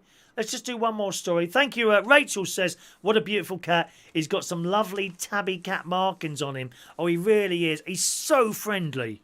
He's so friendly, like rubbing himself up against you like that. I love it. Okay, Maureen, 504. Maureen. John Aitken, 505. Gary Davidson, 506. Jason Hughes, 507. Mark Bowles, 508.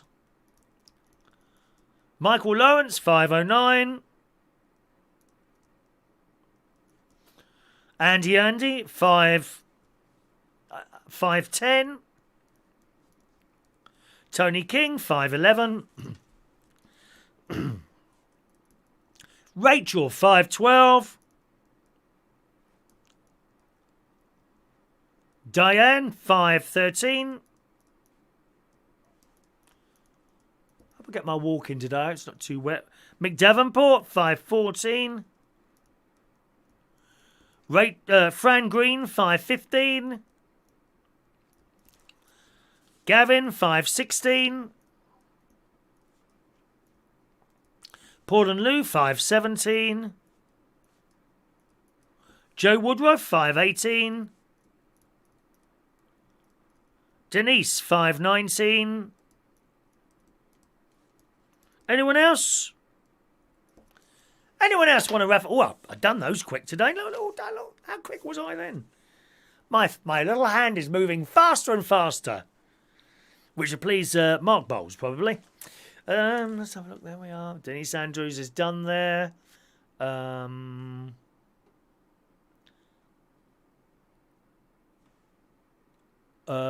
What's that text message here? Who thinks they're blocked? I don't think you're... Are you? Gary Ross, you haven't been blocked. Why do you think you've been blocked? I'm just always amazed at the amount of people on here. Something goes wrong and they immediately think they're blocked. I had that a lot with a couple of people on here. Not anyone who's here at the moment, actually. Not no one who's in at the moment. There is someone on here, and now and again they can't work something, and you get an email from either them or the other half. Why have you blocked me? No one's blocked me. It's not my fault. You're so thick you can't work the thing. Don't blame me for so much blame going around all the time, isn't there? You notice that. Always people are looking to blame someone all the time. I can't be doing with any of that rubbish. Right. Thank you, Mark. Ticket, please, for Dr. Cole, Triple J. Thanks very much, Michael. That's the one. Triple J, Australia's National Youth Network. This is Triple J with Dr. Cole. I must admit, Michael, I'm never too keen on the host of the show, which usually sounds like some mouthy young girl.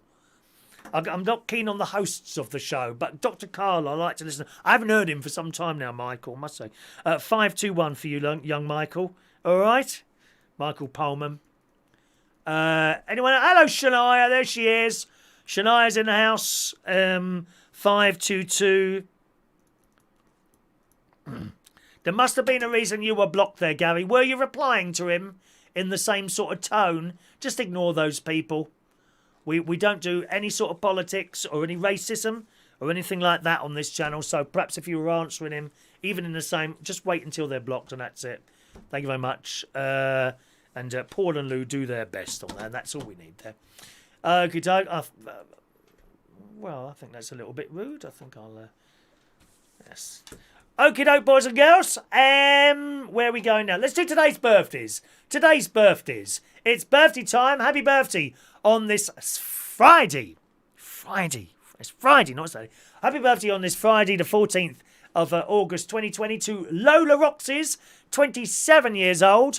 Lola Roxys, happy birthday to you. Uxia, who I worked with in Belushi's. Happy birthday. Oh, and the Camden Corner, Camden. Oh, what was that place in Camden I did the karaoke? Anyway, I was with you there as well. Happy birthday to Uxia. Lovely girl. Happy birthday to Sacha Smith, 32 years old today. Curtis Waite Ferris is 25 today. Stephan Hunt. Good morning, Stephan. Happy birthday to you, sir. Kieran Knight is a young 32 today. Good morning, Kieran.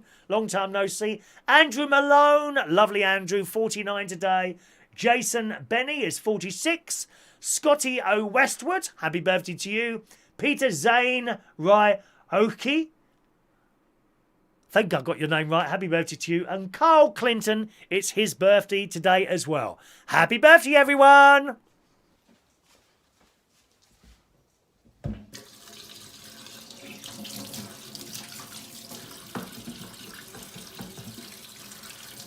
Happy birthday to you.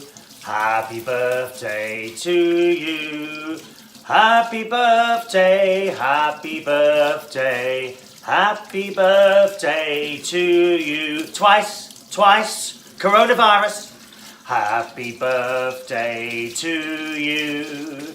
Happy birthday to you. Happy birthday, happy birthday. Happy birthday to you. Happy birthday. Alrighty. There's all our birthdays. One more request for a ticket in there for Mr. Simon Steele.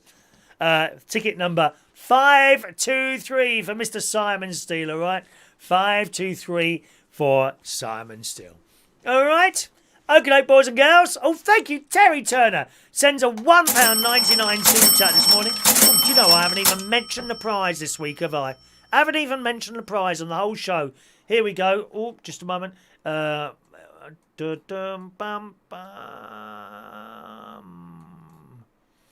we go. That is the prize. There you go. There is your prize, my loves.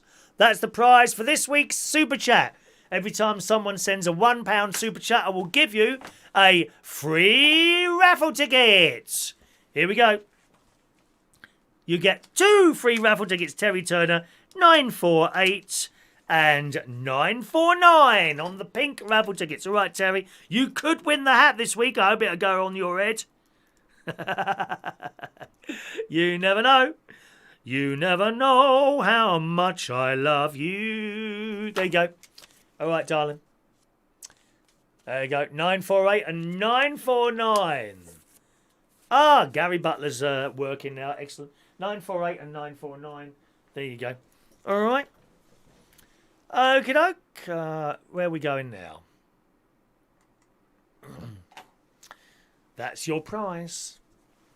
Okay, how many? There's only 4 tickets in there this week, so you got a reasonable chance of winning something like that today.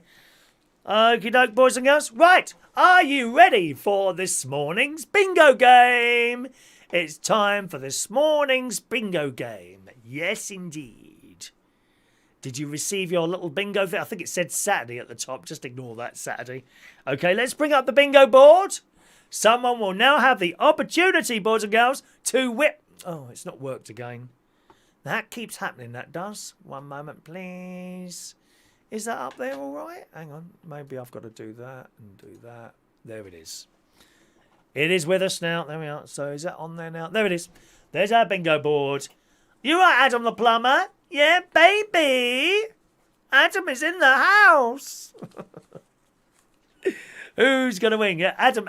Yes, Adam. There's only 2 tickets for you and 2 tickets from Terry Turner this week. A very good... I wonder...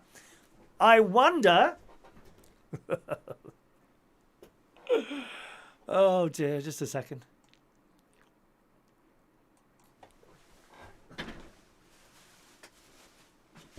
I wonder what the Super Chat prize is going to be next week.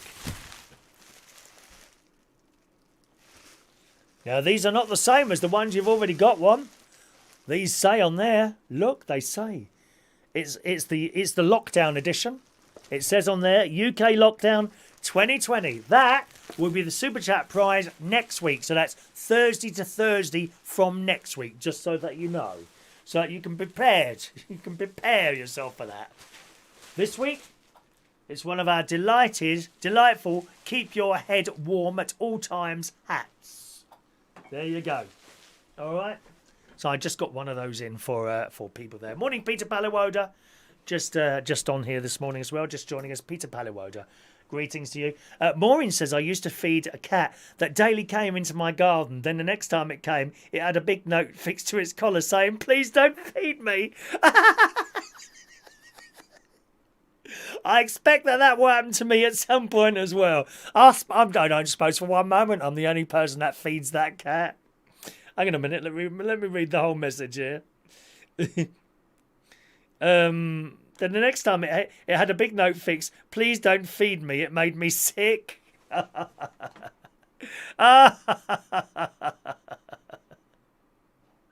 Oh dear. Right. Okie doke. Alright then. Let's play the bingo. Scrap it, man, as you're very busy today. As you're very busy today, I will keep an eye on your numbers. I think I can do that. All right. Okay, boys and girls, eyes down. Here comes your first number. Just a reminder, gang, you need to mark off all the numbers on your ticket. As soon as you've done that, shout bingo in the chat box, okay? Shout bingo in the chat box.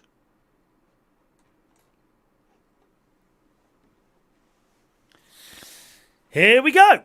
Eyes down for your first number. 5 and 6, 56. 5 and 9, the Brighton line. Woo, woo. 8 and 5, 85. 6 and 4, 64. 1 and 7, 17. 3 and 9, 39. All the 7s, 77. All on its own, little number 3. 3 and 7, 37. You never know, Paul and Lou. 4 and 7, 47. 4 and 2, 42. 7 and 3, 73. No 4 corners, dear. No, Mark. You will get wicked punishment at some point. You know, if you were closer than Somerset, I'd be down there on my knee on a train. Sorry. 7 and 3, 73. 2 and 6, 26. 4 and 1, 41. 2 and 8, 28. 4 and 3, 43. I'm just turning off my Tory air conditioning. 4 and 9, 49. 6 and 1, 61. 1 and 9, 19. 7 and 9, 79. All on its own, number 1. Oh, John had a cat called Rusty, a beautiful cats. All on its own, number 4. 3 and 5, 35. 7 and 6, 76. All the 1s, legs 11. Oh, where's my whistle? Blow that whistle, baby. 1 and 3, unlucky for some, 13. 3 and 4, 34. 5 and 1, 51. 8 and 7, 87. 7 and 5, 75. I think I might take an umbrella out with me with today. I'll tell you what, I've got caught in some serious rain over that forest before. 1 and 6, sweet 16. 8 and 2, 82. 2 little ducks, 22. Quack, quack. Denise, Denise, quack, quack. 1 and 4, 14. All on its own, number 6. 7 and 4, 74. Under my umbrella, umbrella, umbrella. 8 and 1, 81. 6 and 7, 67. All on its own, little number 9. Quacky quack, I love the ducks. We're loving the ducks. 3 and 8, 38. 7 and 8, 78.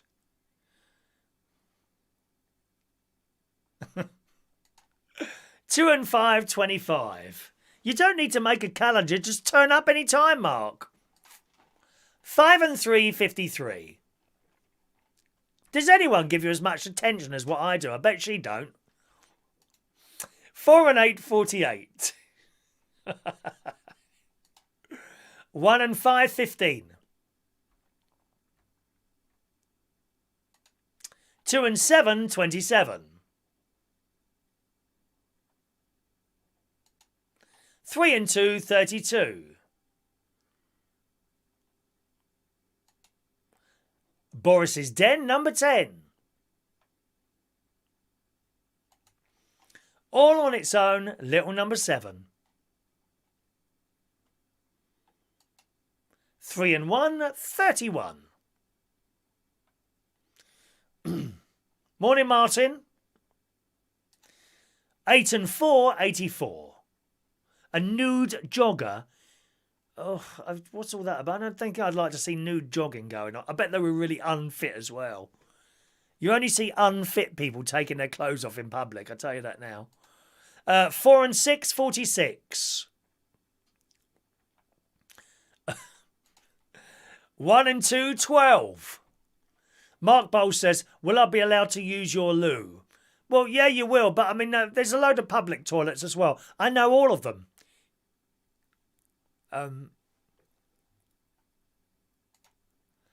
Top of the shop, line 90. 2 and 1, 21. You feed me this information. You feed me this information. 60, blind 60. So we can't muck around like this on a Sunday night because it's all a bit serious, isn't it? 2 and 9, 29. Why doesn't he just say the numbers out and keep talking? 1 and 8, 18. Actually, Rachel, is there a map of public toilets in Lincolnshire? You know, just if I get caught short or anything, I'd like to know that I'm not too far away from it. I might have a little day out and, you know, go round all the public conveniences in Lincolnshire. That'd be quite a nice day out for someone like me, wouldn't it? 6 and 2, 62. All on its own, number 5. One fat lady, one fat Chris, number 8. Or perhaps a lay-by. We used to have a lovely lay-by here in Bracknell. They filled it in! They filled it in! They filled in the lay-by. Because there was activity going on over there. I kid you not, about 10 years ago. Shocking. Nowhere to go now. 4 and 5, 45. Oh, shut up. Stop it now. I can't get on with this game. 2 and 3, 23. 6 and 5, 65. 5 and 2, 52. All the 6s, 66. Clickety click. Rachel's got a key to the disabled toilets. Do you know there was someone in the pub once, one of the pubs I was working in, actually selling those for £10 a go. Disabled toilet keys. I kid you not. Do you know what a disabled toilet key looks like? It's got the handle but not the key on the end. Boom, boom. Oh, forget it. 6 and 3, 63. 3-0, blind 30. Anyone getting close now? All the 5s at 55. Pandan the lavatory man. 5 and 8, 58. Oh, someone wants one number now. 6 and 9, 69. 2 people want one number now. 8-0 blind 80. We have a winner on 80. Let's bring up the clock, boys and girls. Let's bring up the clock. You have 1 minute and 30 seconds to claim your prize. Come on, baby. Da da da da da da da da da. Oh, Mark says, wish I was close. I can make you close. Ba ba da da da da da da. I'm getting closer, closer. Ba da da da da. I don't know how I get away with some of this, to be honest. Come on, hurry up and claim. Who's got the extra raffle ticket today? Who's got the extra raffle ticket today? Are they here, I wonder? No one claiming. Gary Ross is wishing some congratulations. I haven't even claimed it. They might not claim, Gary. Hold on there. Hold on there. We'll see if this person is here or not. Da da da da da da da da.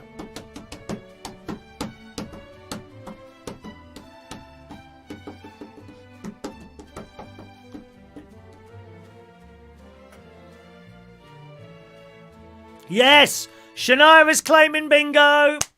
Shania's claiming bingo! Well done, Shania! Here come the winning numbers of today's game.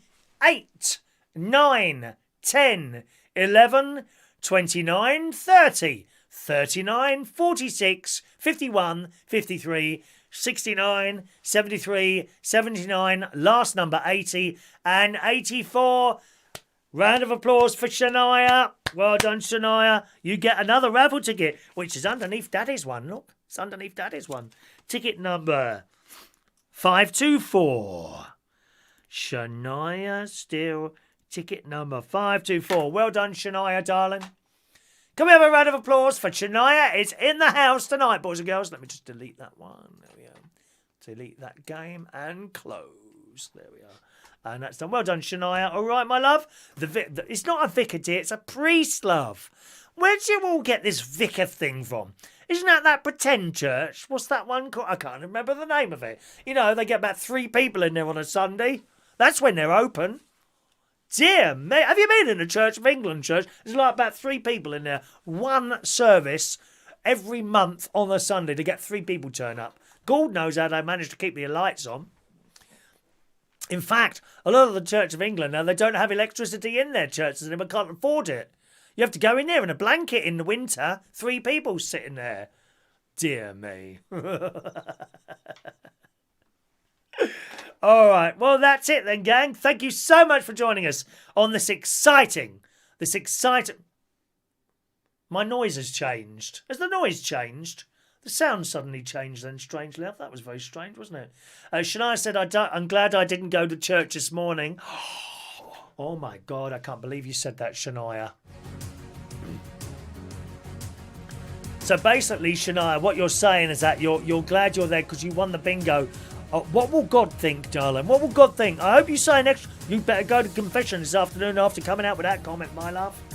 Terrible, really terrible, dear. Well, there we are. That's all today. Thank you very much for joining us on our Friday show. Back with you again Saturday morning, right about 8:45. Tell your friends we're desperate for numbers, Barlow. We are desperate for numbers. Will there be another cat video tonight? Will I be in Berkshire or Lincolnshire tomorrow? I have no idea. No idea. We've got more trolls than viewers on the show. Seriously, I don't know why you worry about trolls. Just ignore them. Eventually they go away. It doesn't bother me. Doesn't bother me in the slightest, honestly. How a troll can put you off a show or a bingo game, I do not know, but there you go. Have a lovely day, boys and girls. Thank you so much for joining us. I shall be taking my umbrella out today. I might get wet. I might get very, very wet. I'd love to be wet with Mark Bowles, I really would.